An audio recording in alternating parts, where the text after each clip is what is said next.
Hey everyone, Laura here from Awakened and Autistic, and I am an adult on the spectrum that just got diagnosed at the age of 37 just last month.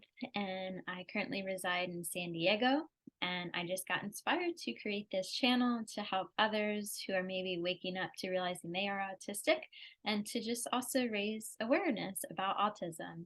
And today's video is all about what mala beads are and how to use them. And it's a long overdue video. I started making malas in June of 2022. I had went on a personal retreat to Asheville, North Carolina, and it was just brought to my consciousness that I needed to learn how to make malas, and that was part of my path. So when I got home from my trip, I reached out to a friend that I know that moved up to Northern California, and she has a mala business too. And she taught me pretty much how to do it over FaceTime, which was amazing. She taught me how to do the knot between each bead, and I'll get into that in a little bit. But first, I wanted to just explain a little bit about how it relates to autism. And prior to getting diagnosed with autism, I never heard of the word stimming, but stimming is something autistic people do or neurodivergent people do as like a repetitive thing that just helps them feel better. So making malas is definitely a repetitive thing because there's 108 beads and you have to put a knot between each bead. So for me, it's a great tool to make them. Like I love making them. Every time I make one, I connect with the divine and I use my intuition. I have made some for people just based on my intuition with like choosing which beads are meant for them and the pendant and or the tassel that goes on it and things like that. And it's been just so amazing. And when I'm making them, I actually put mantra music on and I sing and I infuse each mala with mantra. I also learned how a very amazing Native American chant for a water blessing that was given to me by my teacher's teacher when I got my spiritual name, which is Gori Kund, and that means the eternal lake of divine bliss and compassion. So with that, I got a water healing song. So I also bless every mala with the water healing song, and I either take it to the ocean, sometimes I take it to Elfin Forest, which is kind of close to me. It's a beautiful creek here, or some kind of body of water. And I just love water, so I love doing that. And then lastly, I infuse the malas with Reiki healing energy. Reiki is a ancient practice where symbols are activated on my palm chakras, so into my palms. I activate symbols, and then my palms actually get warm, and I can infuse that healing energy into the mala. So anybody who gets one, I always ask them what their intentions is for their healing or what they're working on in their life, and then I can infuse that into their mala. So, what exactly is a mala and how do you use it? So, they're also known as like prayer beads, or if you've got in the Catholic religion, the rosary, kind of similar to that, but this is more like a spiritual. It's often used by like people that are into Hinduism or Buddhism, although you don't have to be. And they got pretty trendy over the years, so some people just wear them as really pretty jewelry and they don't really do anything with it other than just wear it as like a fashionable item. So they're made of 108 beads, and these beads are 8 millimeters. Some of them, are 6 millimeters. And then you'll see there's a little knot between each bead. So that's what I learned how to do. It looks a lot easier than it really is. Once you get it, it's easy. And then at the end, so a traditional mala has a tassel at the end. And the tassel, the meaning of that is it represents the connection to spirit and connection to your highest truth. So again, a traditional mala has a tassel. I make both. I make ones with tassels, but I also love to make ones with little pendants. And sorry if that's noisy. This one is Ganesha. I don't know if you can see that. The elephant. He's on my shirt too. So Ganesha removes obstacles and he's the Lord of new beginnings. And I made this particular mala, which is still available if anybody wants to purchase it. I made this one on New Year's Eve and I blessed it on New Year's Day. So it's really special to me and I can't wait to see who it goes to. So there's 108 beads and there's so many different types of beads you can get.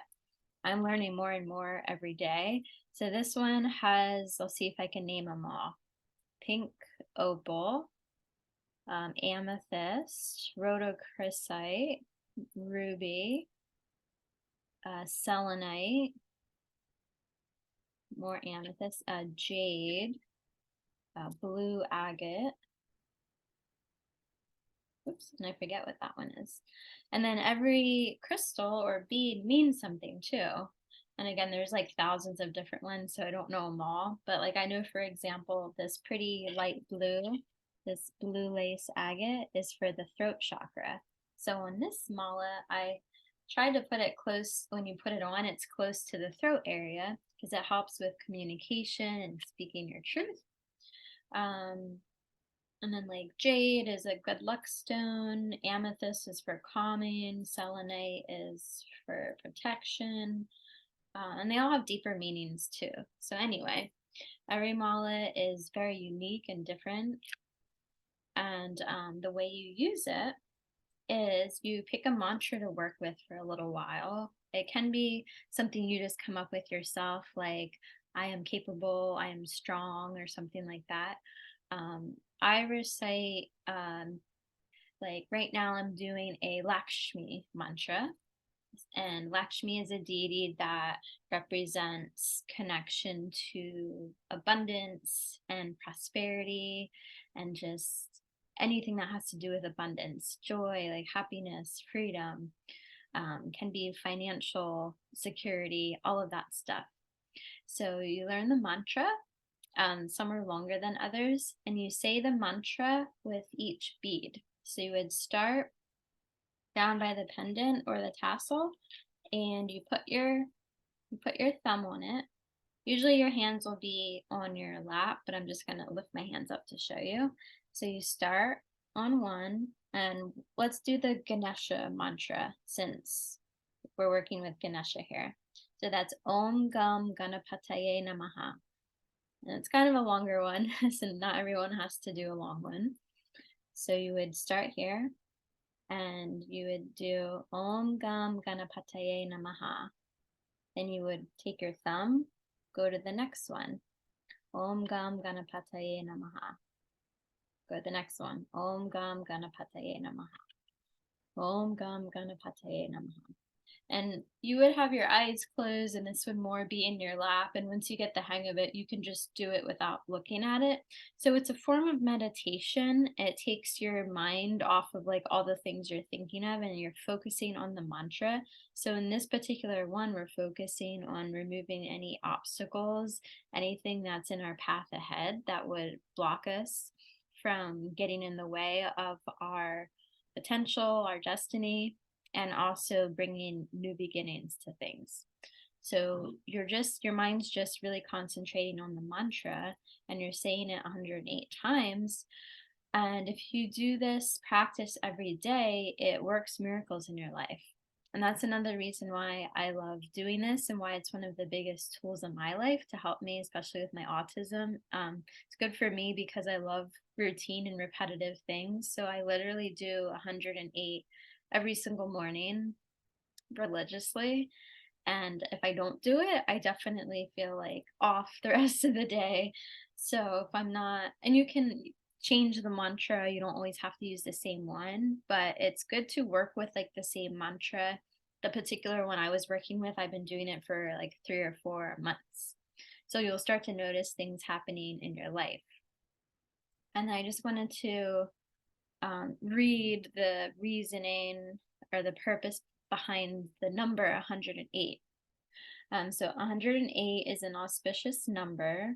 There are 108 energy lines leading to the heart chakra. There are said to be 108 stages to the human journey. There's 108 inhales and exhales each day that will help to lead to enlightenment. In the Sanskrit alphabet, there are 54 female and 54 male characters. The beads represent 108 vexations. When you recite the name of a Buddha, you can eliminate one vexation or cast off a worry, so one cycle will rid you of all of your vexations. So it's really an amazing practice to do. I highly recommend it. And currently, I do have this one available. And this video, by any means, it's not to sell these. I just want to let you know in case you watch this and you are wanting to get a mala. And I also am donating part of the proceeds from the malas to Wilderwood, and 100% of that money goes to research in autistic women, which we really need right now. And especially the next couple malas that I sell is going to help me go teach there. It's in New Mexico, and they're having a retreat for autistic women. And it would just be a total dream of mine to go and teach there. I teach Kundalini yoga, meditation, I do Reiki, breath work, all kinds of stuff. So it would be such an honor to go there and help other autistic women and give them tools that have helped me so much in my life. So anyhow, I think I covered everything. If you have any questions, reach out. And that's that's it about malas. Thank you so much for watching. I'll see you on the next video. Namaste.